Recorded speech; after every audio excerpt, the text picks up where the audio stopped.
So back to our cordless Roman shade. I wanted to point out a couple of things about fabric selection and the composition on how these are put together. That is part of the discussion we have with homeowners and designers who specify this type of treatment for their projects. So this example is a waterfall style. The fabric is coming off the front of the headrail.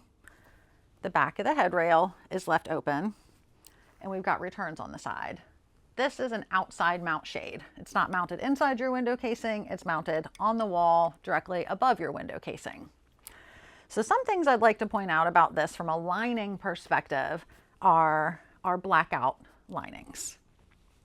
So this shade has a room darkening blackout lining on the back. You see our cordless operation there.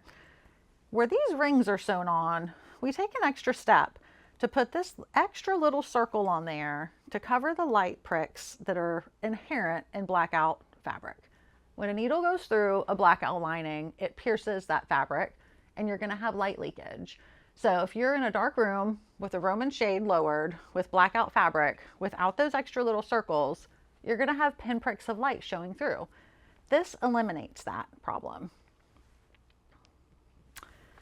And then thinking about the face of the shade, you'll notice this fabric has a nice woven texture to it.